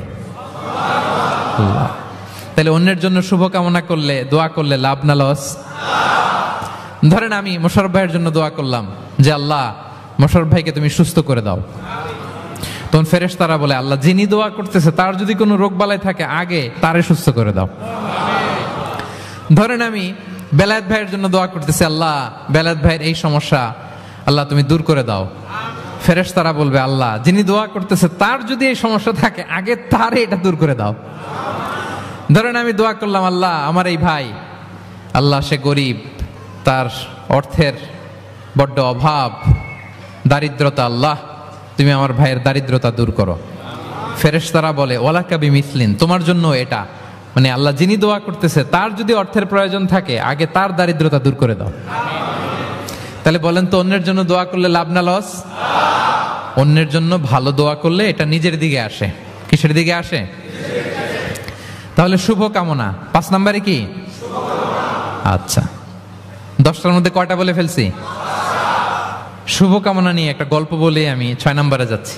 এক লোক মাগরিবের নামাজের আগে তার বন্ধুর জন্য দোয়া করতেছে, আল্লাহ আমার বন্ধুকে তুমি একটা সুন্দরী, রূপবতী, গুণবতী, নেককার, মুতিয়া, কানেতা, জামিলা, রায়া, একজন রূপবতী নেককার স্ত্রী দাও। আল্লাহ কতদিন ধরে তার বিয়েটা ঝুলে আছে, আল্লাহ তুমি ব্যবস্থা করে দাও, সুন্দরী, নেককার, আল্লাহওয়ালা। তো সে তো তার বন্ধুর জন্য প্রাণ ভরে দোয়া করতেছে, আর তার স্ত্রী ওয়াইফ পাশেই ইফতারি রেডি করতেছিল। এই দোয়া শুনে মহিলা তো তেলে বেগুনে জ্বলে উঠছে, দৌড়ে আসে বলছে এই তুমি কিসের দোয়া করো, রাখো। সে বেচারা মোনাজাতের মধ্যে তো ভরকে গেছে, ভয় বলে কি হইলো, আমি তো দোয়া করতেছি আমার বন্ধুর জন্য। তো মহিলা বলে তুমি কি মনে করছো আমি হাদিসটা জানি না? অন্যের জন্য কোনো ভালো দোয়া করলে আগে যেটা নিজের জন্য কবুল হয় তুমি মনে করছো আমি জানি না? তুমি ভাবছো হাদিস শুধু তুমি তুমি একা জানো, আমি জানি না। না কি সব দোয়া করো এগুলা? আল্লাহু আকবার, আল্লাহ রহম করুক। প্রিয় ভাইরা, এটা বলার উদ্দেশ্য হচ্ছে আপনি ভালো কিছু অন্যের জন্য চাইলে আল্লাহ তাআলা এটা নিজের জন্য কবুল করে নেয়। তাহলে অন্যের জন্য কল্যাণ কামনা করা, এটা হচ্ছে হৃদ্যতা, ভালোবাসা, সুসম্পর্ক বানানোর 5 নাম্বার টিপস। কয় নাম্বার? আচ্ছা, 6 নাম্বার টিপস হচ্ছে বিপদে কাউকে সাহায্য করা। কি করা? বিপদে সাহায্য করা। বিপদে যে সাহায্য করে সেই আসল বন্ধু, ঠিক কিনা? কাউকে যদি বিপদের সময় আপনি সাহায্য করেন, সে আজীবন মনে রাখবে আপনাকে। সে যদি কৃতজ্ঞ মানুষ হয়, ভালো মানুষ হয়, আজীবন আপনাকে মনে রাখবে, কখনো ভুলবে না। এবং বিষ্ণু ঈসা ইসলাম বলেন, ওয়াল্লাহু ফি আউনিল আবদি মা দামাল আবদু ফি আউনি আখি। আল্লাহ তাআলা ততক্ষণ পর্যন্ত বান্দার সাহায্যে থাকে যতক্ষণ বান্দা তার ভাইয়ের সাহায্যে থাকে। তাহলে আপনি যদি আল্লাহর সাহায্য চান, আপনার কি করতে হবে বলেন তো? আপনার ভাইকে সাহায্য করতে হবে। আল্লাহু ফি আউনিল আবদি মা দামাল আবদু ফি আউনি আখি। খেয়াল করেন কথাটার ওজন কত বেশি। আল্লাহ ততক্ষণ বান্দার সাহায্যে থাকে যতক্ষণ বান্দা তার ভাইয়ের সাহায্যে থাকে। আমি আমার ভাইকে সাহায্য করলে আল্লাহর পক্ষ থেকে সাহায্য নাজিল হবে। আল্লাহ বলে, এই বানি আদম দাও দাও, তুমি দিলে আমি তোমারে দেব। আনফিক উনফিক আলাই, এই বানি আদম দাও, আমি তোমারে দেব। সুবহানাল্লাহ। আমরা অন্যরে দিতে চাই না, কিন্তু ওনার কাছ থেকে চাই। তাহলে আল্লাহর সাহায্য পাওয়ার প্রথম শর্ত হচ্ছে মানুষকে সাহায্য করা। কি বলেন? তাহলে 6 নাম্বার পারস্পরিক সম্পর্ক যে আমরা যত্ন নিব বলছি, এই যত্ন নেওয়ার 6 নাম্বার টিপস হচ্ছে, ভালোবাসা বাড়ানোর 6 নাম্বার টিপস হচ্ছে টু হেল্প ইন ডেঞ্জার, বিপদে সাহায্য করা। কি করা? নট নেসেসারিলি যে সবসময় টাকা দিয়ে সাহায্য করতে হবে। টাকা ছাড়া সাহায্য করা যায় না। সে জানে না কি করতে হবে, বললেন, পরামর্শ দিলেন, টাকা লাগলে কখনো টাকা দিলেন। নতুন আসছে কেপ টাউনে, কিছু জানে না, ব্যবসা বাণিজ্য কোথায় কি, একটু বুদ্ধি পরামর্শ দিলেন। এটাও কিন্তু সাহায্য। যার যেভাবে সাহায্যের প্রয়োজন, যদি আপনি আপনার ভাইয়ের সাহায্যে থাকেন, আসমান থেকে আল্লাহর সাহায্য পাবেন। বিষ্ণু ঈসা ইসলাম নবী হওয়ার আগে ওনার 5টা স্পেশাল কোয়ালিটি ছিল। কয়টা? এর মধ্যে 2টা এই পয়েন্টের সাথে যায়। সেটা হচ্ছে, আর এটা বলছে ওনার খোদ স্ত্রী, প্রথম স্ত্রী, বিষ্ণুর প্রথম স্ত্রীর নাম খাদিজাতুল কুবরা তাহেরা রাদিয়াল্লাহু তাআলা আনহা। কারো ব্যাপারে যদি সঠিক তথ্য জানতে চান, তার ওয়াইফকে নক করবেন, মানে তার স্ত্রীর কাছ থেকে রিপোর্ট নেবেন, আসলটা পেয়ে যাবেন। কয়েকটা জায়গায় নক করলে পাওয়া যায়। বড় সাহেবের তথ্য যদি জানতে চান, বড় সাহেবের দারোয়ানকে জিজ্ঞেস করেন, বড় সাহেবের ড্রাইভারকে জিজ্ঞেস করেন, বড় সাহেবের ঘরের কাজের বুয়াকে জিজ্ঞেস করেন, আর বড় সাহেবের বিবিকে জিজ্ঞেস করেন। এই 4 জনকে জিজ্ঞেস করলেই বড় সাহেবের গোমর আসল তথ্য এদের কাছ থেকে পাওয়া যাবে। বিষ্ণু ঈসা ইসলামের স্ত্রী আম্মাজান খাদিজা বলেন, বিষ্ণু ঈসা ইসলামের 5টা গুণ ছিল নবী হওয়ার আগেই। এর মধ্যে একটা হচ্ছে ওয়া তাহমিলুল কাল্লা, তিনি মানুষের বোঝা বইয়ে দিতেন। সুবহানাল্লাহ পড়বেন না? একজন লাকড়ি নিয়ে যাচ্ছে, ভারী, পিঠ কুঁজো হয়ে যাচ্ছে ব্যথায়, বিশ্বনবী নিজের কাঁধে নিয়ে ওটা বহন করে দিতেন। ওয়া তাকসিবুল মা'দুমা, অন্যের জন্য উপার্জন করতেন, নিজে ছাগল চড়ায় ওই টাকাগুলো যারা খেতে পায় না তাদের হাতে তুলে দিতেন। মা বা'আসাল্লাহু নাবিয়্যান ইল্লা রাআল গানাম, পৃথিবীতে এমন কোন নবী নাই যে নবীরা ছাগল চড়ায় নাই।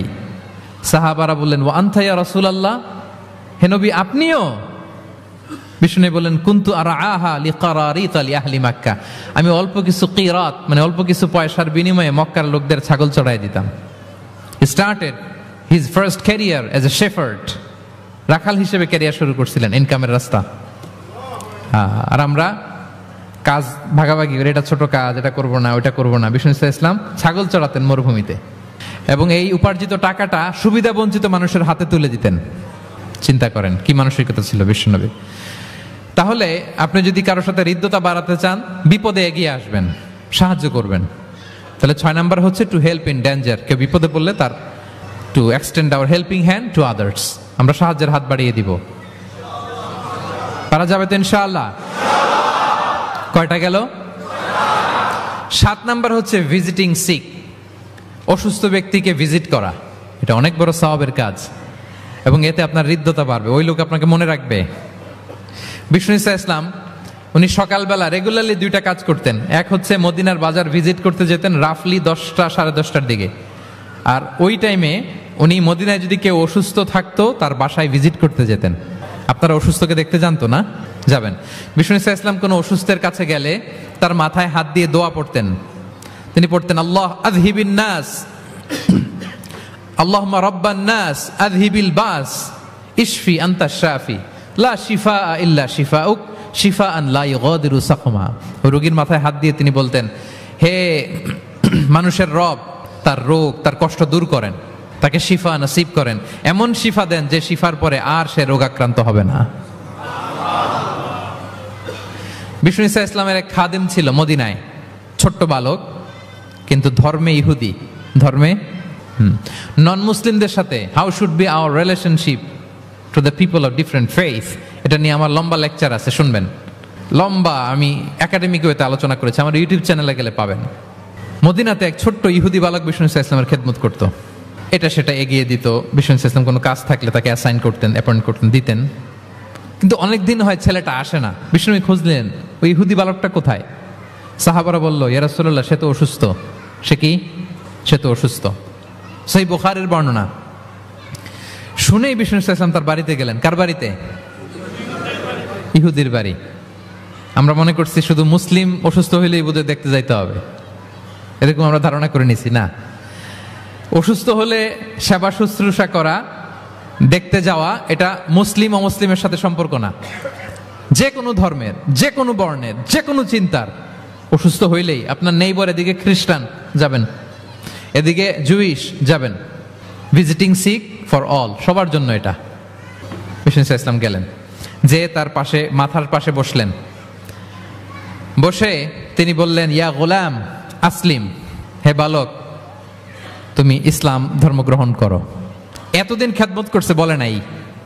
অনেকদিন খেদমত করছে, একদিনও বলে নাই, একদিনও। আজকে বলতেছে। দেখেন, বিষ্ণু ইসলাম প্রপার টাইমিং এর অপেক্ষা করতেন সবকিছুর। আমরা অনেক সময় টাইমিং বুঝি না, কখন কি বলতে হয়, কখন কি করতে হয়, কতটুকু বলতে হয়, কোথায় যে থামতে হয়, এই কমন সেন্সটা অনেকের নাই।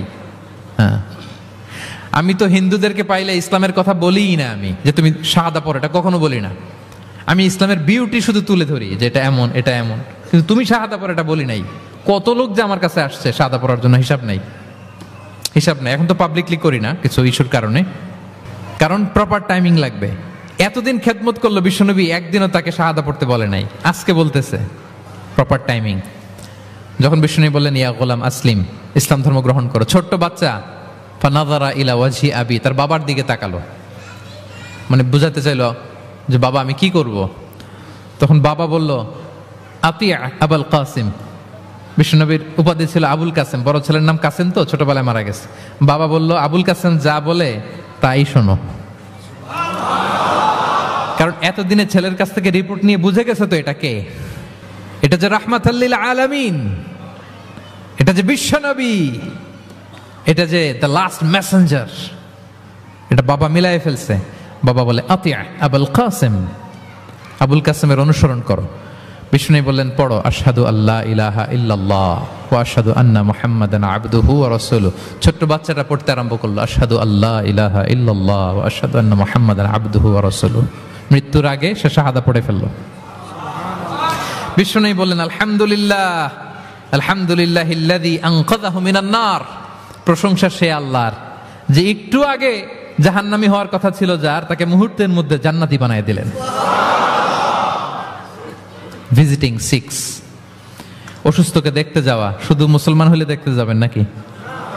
যে কোনো ধর্মের, যে কোনো ধর্মের দেখতে যাবেন, হৃদ্যতা বাড়বে। একদিন বিশ্বনবী সাহাবাদেরকে বললেন, আজকে রোজা রেখেছো কে? নফল রোজা? আবু বকর রাদিয়াল্লাহু তাআলা আনহু হাত তুলে বললেন, আমি। বিশ্বনবী আবার জিজ্ঞেস করলেন, আজকে কোন মিসকিনকে খাবার খাইয়েছো কে? আবু বকর রাদিয়াল্লাহু বললেন, আমি। বিশ্বনবী আবার বললেন, আজকে কোনো জানাজায় শরীক হয়েছে এমন কেউ আছে? আবু বকর বললেন, আমি। বিশ্বনবী বললেন, আজকে কোনো অসুস্থকে ভিজিট করে আসছো এরকম কি কেউ আছে? আবু বকর বললেন, আমি। বিশ্বনবী বললেন, মাজতামা'না ফি ইমরিইন ইল্লা দাখালাল জান্নাহ। এতগুলো গুণ যদি একটা ব্যক্তির মধ্যে থাকে, ওই ব্যক্তি তো জান্নাতি না হয়ে পারে না। ভিজিটিং সিক, অসুস্থকে দেখতে যাওয়া, যদি এটা করেন তাহলে আপনাদের পারস্পরিক হৃদ্যতা, ভালোবাসা বাড়বে। এবং এটা জাতি, ধর্ম, বর্ণ নির্বিশেষে যে কোনো লোক অসুস্থ হলে আমরা ভিজিট করতে পারি, যাবেন, কিছু গিফট নিয়ে যাবেন, কমলা নিয়ে যাবেন। সাউথ আফ্রিকাতে তো দেখি আমি একেবারে ফ্রেশ ফ্রুট, সুবহানাল্লাহ। আমি যেখানেই গেছি কোনো ফরমালিন নাই, তাজা টাটকা ফ্রেশ, এত সুন্দর স্মেল, এত সুন্দর টেস্ট এটার, আলহামদুলিল্লাহ। বস্তা ভরে ফল নিয়ে দেখতে যাবেন, পারা যাবে তো? 7 নম্বরে কি ছিল ভুলে গেছি, ভিজিটিং 6, অসুস্থ কে দেখতে যাওয়া। পারবেন? পারবেন? কয়টা হইল? আর বাকি রইল কয়টা? কষ্ট হচ্ছে? মনোযোগ আছে না গেছে? তাকবীর পড়ুন, আল্লাহু আকবার।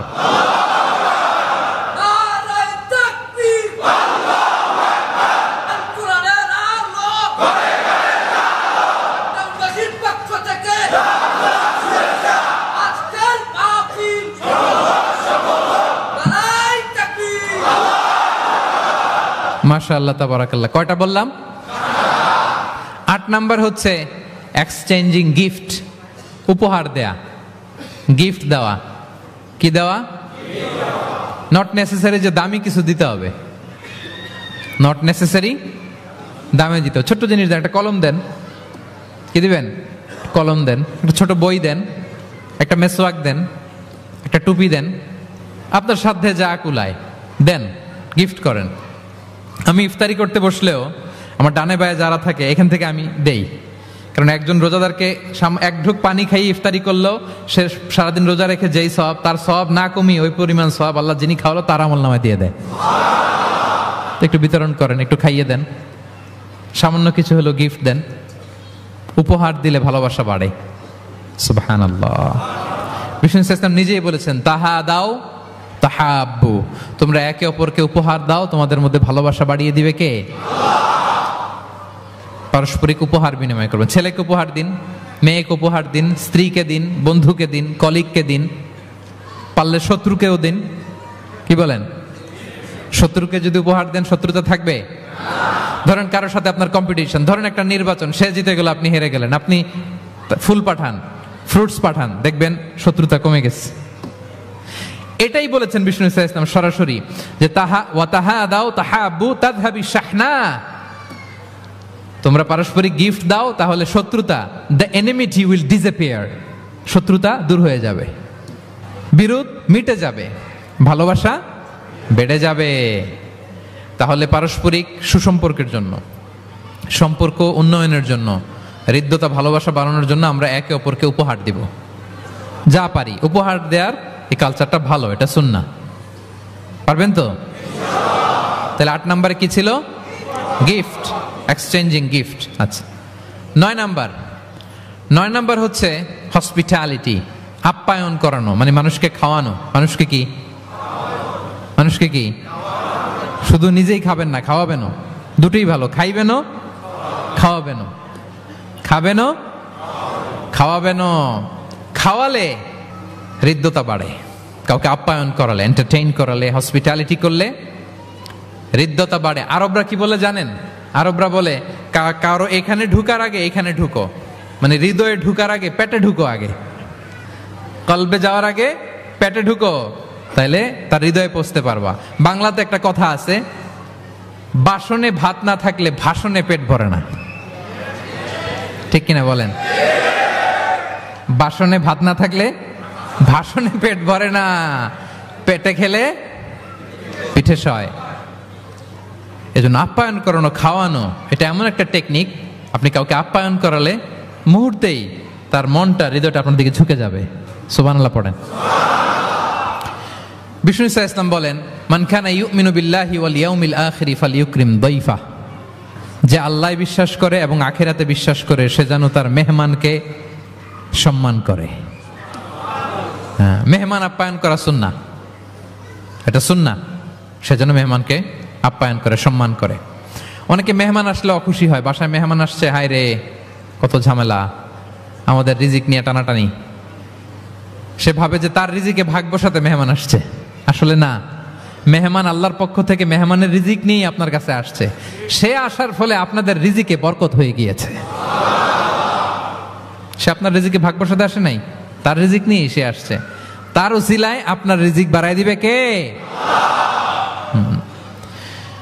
বিষ্ণু ঈসা ইসলাম মক্কা থেকে যখন মদিনায় হিজরত করলেন, আপনারা কি ওঠা বসা করতেছেন দু একজন? হ্যাঁ, ঠিক আছে, আমার দিকে তাকান, আওয়াজ হবে না, আমার দিকে তাকান। গুরুত্বপূর্ণ একটা হাদিস শোনেন। আব্দুল্লাহ ইবনে সালাম রাদিয়াল্লাহু তাআলা আনহু আগে ছিলেন ইহুদি পণ্ডিত, পরে শাহাদা পড়ে মুসলিম হয়েছেন। তিনি বর্ণনা করেন বিষ্ণু ঈসা ইসলাম মক্কা থেকে যখন মদিনায় আসলেন, এসেই 4 দফা কর্মসূচি ঘোষণা করলেন। আওয়াজ করে বলতে হবে, কয় দফা? 4 দফা কর্মসূচি ঘোষণা করলেন। আসলেন আবু বকর রাদিয়াল্লাহু তাআলা আনহুকে নিয়ে। প্রতিদিন মদিনার লোকেরা সানিয়াতুল ওয়াদা নামক একটা জায়গা আছে, ওই জায়গার মধ্যে দাঁড়িয়ে থাকতো, কখন আসবে আখিরি জামানার পায়গাম্বার বিশ্বনবী মুহাম্মদুর রাসূলুল্লাহ সাল্লাল্লাহু আলাইহি ওয়াসাল্লাম। একদিন ওই যে দূর ধুধুমরু প্রান্তরে ধুলাবালি উঠতে দেখা যায়। দেখে তো মদিনার লোকেরা আনন্দে আটখান, আত্মহারা, সবাই ওয়েলকাম জানাতে লাগলো। মানুষের মধ্যে গুঞ্জরণ আওয়াজ ছড়িয়ে পড়তে লাগলো, নবী এসেছে, নবী এসেছে, নবী এসেছে। আব্দুল্লাহ ইবনে সালাম তখনও ইহুদি, তিনি এই কথা শুনে সবার সাথে তিনিও ছুটে গেলেন দেখার জন্য। দেখি তো নবী আসছে, কি নবী, কি বলে দেখি তো। তিনি বললেন, আমি ভিড় ঠেলে গেলাম, দেখলাম 2টা ওটে করে 2 জন, একটাতে আবু বকর, একটাতে বিশ্বনবী।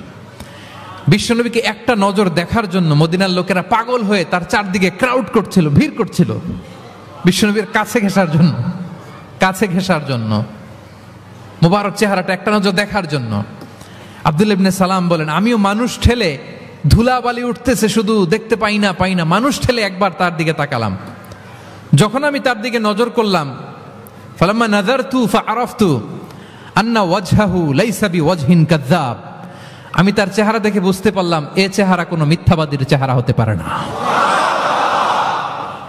আল্লাহ, না জানি কত নুরানি ছিল বিশ্বনবীর চেহারা। বিশ্বনবীর কথা তো অনেক পরে, অনেকে চেহারা দেখেই শাহাদা পড়ে মুসলমান হয়েছে। একটা নূরের জ্যোতি বিশ্বনবীর চেহারা মোবারক থেকে সবসময় স্পার্ক করত। আল্লাহু আকবার। হেরা হতে হেলে দুলে নুরানি তনু ওকে আসে হায়, সারা দুনিয়ার হেরে মেরে পর্দা খুলে খুলে যাই, সে যে আমার কমলিওয়ালা কমলিওয়ালা, সে যে আমার কমলিওয়ালা কমলিওয়ালা। তার ভাবে বিভোল রাঙ্গা পায়ের তলে, পর্বত জঙ্গম টল মল টলে, তার ভাবে বিভোল রাঙ্গা পায়ের তলে, পর্বত জঙ্গম টল মল টলে, খুরমা খেজুর বাদাম জাফরানি ফুল ঝরে ঝরে যায়, সে যে আমার কমলিওয়ালা কমলিওয়ালা, সে যে আমার হেরা হতে হেলে দুলে নুরানি তনু ওকে আসে হায়, সারা দুনিয়ার হেরে মেরে পর্দা খুলে খুলে যাই, সে যে আমার কমলিওয়ালা কমলিওয়ালা, সে যে আমার কমলিওয়ালা কমলিওয়ালা। আল্লাহু আকবার পড়েন। ফালাম্মা নাযারতু ইলা ওয়াজহিহি আরাফতু আন্না ওয়াজহাহু লাইসা বিওয়াজহিন কাযাব। আব্দুল্লাহ ইবনে সালাম বলেন, মানুষের ভিড় ঠেলে আমি যখন বিশ্বনবীর চেহারাটা দেখলাম, আমার মন বলে দিল এ চেহারা কোনো মিথ্যাবাদীর চেহারা হতে পারে। বিশ্বনবী মানুষের ভিড় দেখে ছোট্ট একটা ভাষণ দিলেন। তিনি বললেন, আইয়ুহান নাস, ওহে মানব সকল। 4 দফা কর্মসূচির ঘোষণা। তিনি বললেন, আইয়ুহান নাস আফশুস সালাম, বেশি বেশি সালাম দাও। ওয়া আতঈমুত তাআম, বেশি বেশি মানুষকে খাবার খাওয়াও। ওয়াসিলুল আরহাম, আত্মীয়তার বন্ধনকে অটুট রাখো। ওয়াসাল্লু বিল লাইলি ওয়ান নাসু নিয়াম, মানুষ যখন ঘুমিয়ে থাকে রাত জেগে সালাত পড়ো। তাদখুলুল জান্নাতা বিসালাম, তাহলে সহজে শান্তিতে আল্লাহর জান্নাতে ঢুকে যাবে। তাহলে মদিনায় যেই বিশ্বনবী যে 4 দফা কর্মসূচির ঘোষণা দিলেন, এর মধ্যে খাওয়ানোর কথা আছে না নাই? আতঈমুত তাআম, খাবার খাওয়াও।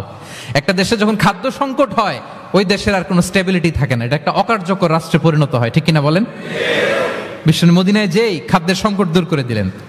ধনীদেরকে বললেন, খাওয়াও, মানুষকে খাবার খাওয়াও। হসপিটালিটি, আপ্যায়ন করা, এন্টারটেইন করা, এটা যদি করেন তাহলে নিজেদের মধ্যে হৃদ্যতা বাড়বে, ভালোবাসা বাড়বে। আলহামদুলিল্লাহ। পৃথিবীর সব নবীরা মেহমানকে রেসপেক্ট করতেন, আপ্যায়ন করাতেন।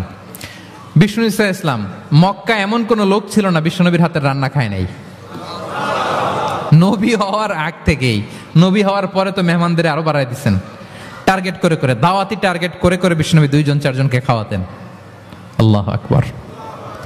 ইব্রাহিম আলাইহিস সালাম মেহমান ছাড়া কখনো খাবারই খেতেন না। ওনার দ্বিতীয় ছেলে যখন দুনিয়ায় আসবে, ইসহাক আলাইহিস সালাম, তার সুসংবাদ নিয়ে যখন ফেরেশতারা আসছিল, উনি একটা আস্ত গরুর বাছুর ভুনা করে ফেরেশতাদের সামনে হাজির করেছিলেন। আনজা আবি ইজলিন হানিফ, কোরআনে এসেছে কাবাব করা ভুনা গরুর বাচ্চা।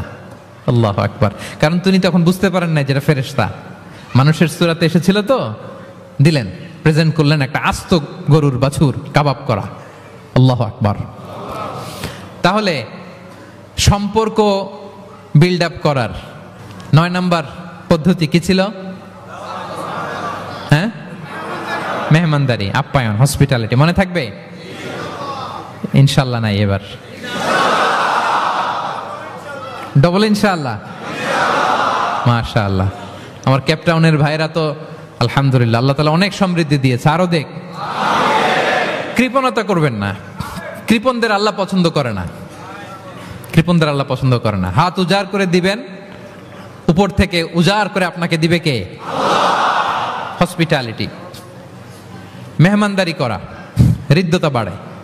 কয়টা গেল? বাকি রইল কয়টা? 10 নম্বর। 10 নম্বর হচ্ছে রিকনসিলিয়েশন, সেটেলমেন্ট, মিলিয়ে দেয়া, যেটা দিয়ে আয়াত শুরু করেছি। 2 জন ঝগড়া লাগছে, দূর থেকে লাগাই দিব আমরা, নাকি?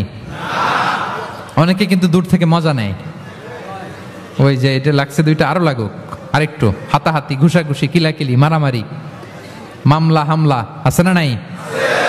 দূর থেকে অনেকে কি নেয়? মজা নেয়। এটা মুনাফিকের আলামত, এটা করবেন না। বরং আপনি মিলিয়ে দেওয়ার চেষ্টা করবেন। কয়েকটা জায়গায় মিথ্যা বলাও যায় যাচ্ছে, এর মধ্যে একটা হচ্ছে মিলায়া দেয়া। একদিন বললেন, ভাই উনি তো আপনার ব্যাপারে খুব চমৎকার একটা কথা বললো। আমার ব্যাপারে?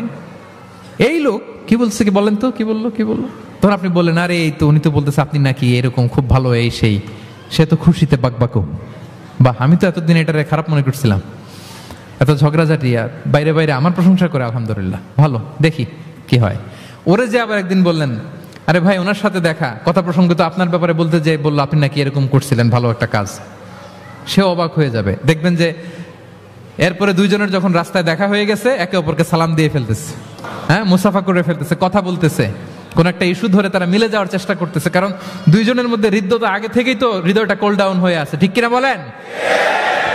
আর এই মধ্যস্থতা করেছেন কে? আপনি আপনি আপনি মধ্যস্থতা করছেন। রিকনসিলিয়েশন, মিলায়ে দিবেন। তাহলে ঝগড়া লাগলে আজকে থেকে আমরা কি করব? মিলায়ে দিব, সেটেলমেন্ট করে দিব। আল্লাহ বলেন, ফাত্তাকুল্লাহ ওয়া আসলিহু যাতা বাইনিকুম, আল্লাহরে ভয় করো আর নিজেদের মধ্যে বিবাদ বিরোধ হলে এটার উস্কে দিও না, মিলিয়ে দাও। কি করো? মিলিয়ে দাও। একটা অত্যন্ত জরুরি হাদিস বলছি, মনোযোগ দিয়ে শুনুন, এটা বলে শেষ করব। বিষ্ণু ঈসা ইসলাম একবার সাহাবাদেরকে বলেন, আলা উখবিরুকুম বিআফদাল মিন দারাজাতি সিয়ামি ওয়াস সালাতি ওয়াস সাদাকা। সাহাবাদেরকে বলেন, ও সাহাবারা, নামাজের চেয়েও, রোজার চেয়েও, দান খয়রাতের চেয়েও একটা বড় ইবাদত আছে, এটা কি আমি কি তোমাদের বলবো না? সাহাবারা তো অবাক, নামাজের চেয়েও বড় ইবাদত, রোজার চেয়েও বড়, দানের চেয়েও বড়। ক্বালু বালা ইয়া রাসূলুল্লাহ। সাহাবারা বললেন, অবশ্যই হে নবী, হ্যাঁ আপনি বলেন সেটা কি? বিষ্ণু ইসলাম বললেন, ইসলাহু যাতিল বাইন, বিবাদমান 2 গ্রুপকে মাঝখান দিয়ে যে মিলিয়ে দেয়া। নামাজের চেয়েও বড়, রোজার চেয়েও, সাদাকার চেয়েও বড়, মিলায়া দেওয়া। আমরা মনে করি সেজদা দিতে দিতে কপালে দাগ ফেলে দিছি, এটাই তো বড় ইবাদত। এটা তো নিঃসন্দেহে বড় ইবাদত। আমরা মনে করি হজ করতে করতে শেষ করে ফেলতেছি, এটাই বড় ইবাদত। জিকির করতে করতে আমরা দিনরাত এক করে ফেলতেছি, এগুলো তো নিঃসন্দেহে ইবাদত। কিন্তু 2 ভাই বিবাদমান 2 গ্রুপের মধ্যে আপনি যদি মিলিয়ে দেন, এগুলো নফল রোজা, নফল দান, নফল সালাতের চেয়ে বেশি সওয়াবের কাজ। পড়েন সুবহানাল্লাহ। তাহলে এখন পকেটে যদি 2 গ্রুপকে লাগতে দেখেন, কি করবেন? পারা যাবে? এদিকে 2-4 জন উঠছেন কেন আপনারা? আমি কি এখনো উঠছি? ওয়াশরুমে যাবে না? আর 2 মিনিট বসেন বসেন। তাহলে বিবাদমান দুই পক্ষকে মিলিয়ে দেয়া অনেক বড় সওয়াবের কাজ, এবং বিষ্ণু ইসা ইসলাম নিজে এই কাজটা করতেন। আমার ক্যাপ্টেনের ভাইয়েরা মিলিয়ে দিতেন। সেই বুখারীতে একটা বাব আছে, বাবু কাউলিল ইমাম ইযহাবু বিনা নুসলিহ বাইনাহুম। বিষ্ণু ইসা ইসলাম ঝগড়া দেখলেই বলতেন ইযহাবু বিনা, আমাকে নিয়ে যাও, নুসলিহ বাইনাহুম, আমি মিলিয়ে দেব। কোবাপল্লীতে একবার 2 সাহাবীদের গ্রুপ ঝগড়া লাগছে। 2 সাহাবীদের গ্রুপ ঝগড়া লাগছে কোবাপল্লীতে। বিষ্ণু ইসা ইসলাম বললেন কোথায় ঝগড়া? কয় কোবায়। বিষ্ণু বলেন ইযহাবু বিনা, ঝামেলাকে আমারে নিয়ে যাও, নুসলিহ বাইনাহুম, আমি মিলাই দিব। সুবহানাল্লাহ। হি ওয়াজ এ ভেরি গুড মিডিয়েটর। মধ্যস্থতা করতেন পারতেন চমৎকার বিশ্বনবী। বিবাদমান দুই পক্ষকে মিলিয়ে দিতেন। আউস খাজরাজের 100 বছরের যুদ্ধ বিশ্বনবী মিলাই দিতেন। সুবহানাল্লাহ পড়েন। তাহলে মধ্যস্থতা করা যাবে? হ্যাঁ, মধ্যস্থতা করবেন, মিলিয়ে দিবেন নাকি লাগাই দিবেন? আগুন লাগলে ঘি ঢালবেন, তেল ঢালবেন, কি ঢালবেন? মনে থাকবে? তাহলে যে আয়াত দিয়ে শুরু করেছিলাম সে আয়াত দিয়ে শেষ করি। ইন্নামাল মুমিনুনা ইখওয়া, বিশ্বাসীরা ভাই ভাই। ফাসলিহু বাইনা আখাওয়াইকুম, এই ভ্রাতৃত্বের মধ্যে বিবাদ হলে কি করো? মিলিয়ে দাও, কারণ তোমরা হচ্ছে ইখওয়াতুন ফিদ্দিন, দিনী ভাই। আর দিনী ভাইয়েরা এক দেহ এক প্রাণ, এক দেহ। ফাত্তাকুল্লাহ, আল্লাহকে ভয় করো। লাআল্লাকুম তুরহামুন, রহমতের বারিধারা নাজিল করবে কে? তাহলে সম্মানিত সুধী, আমাদের এই ভেঙে যাওয়া ভঙ্গুর সম্পর্কগুলোকে যেন আমরা জোড়া লাগাই। আমাদের পারস্পরিক হৃদ্যতা, ভালোবাসা, এগুলো বাড়ানোর জন্য ইসলামের দেয়া যে 10টা ফর্মুলা আজকে বলেছি, এগুলো যেন আমরা আমল করি। পারা যাবে? দেখি কয়জনের মনে আছে। 1 নাম্বার কি ছিল? 2 নাম্বার মুচকি হাসি, 3 number welcome, 4 number appreciation, 5 number শুভকামনা, ওয়েল উইশিং, 6 নাম্বার বিপদে সাহায্য করা, to help in danger, 7 number অসুস্থকে দেখতে যাওয়া, visiting sick, 8 number exchanging gift, gift উপহার দেয়া, 9 নাম্বার হসপিটালিটি মানে মেহমানদারি, 10 নাম্বার লাগায় দেওয়া, লাগিয়ে দেওয়া। মনে থাকবে? কয়দিন? সারা জীবন। আল্লাহ তাআলা আমাদের সম্পর্কগুলোকে মজবুত করুক, আমাদের মধ্যে হৃদ্যতা বাড়িয়ে দিক, ভালোবাসা বাড়িয়ে দিক। গোটা বিশ্বের মুসলিমদেরকে এক দেহ এক প্রাণ হিসেবে আল্লাহ কবুল করুক। আমার বাংলাদেশের উপর আল্লাহ খাস রহমত নাজিল করুক। আপনারা যারা এসছেন সবাইকে আল্লাহ তাআলা ঈমানের উপর অবিচল রাখুক, তার স্পেশাল রহমতের চাদরে আবৃত রাখুক। আমার বোনদেরকে আল্লাহ তাআলা খাদিজার মতো, ফাতেমা রাদিয়াল্লাহু তাআলা আনহার মতো কবুল করুক। পড়ি আমিন।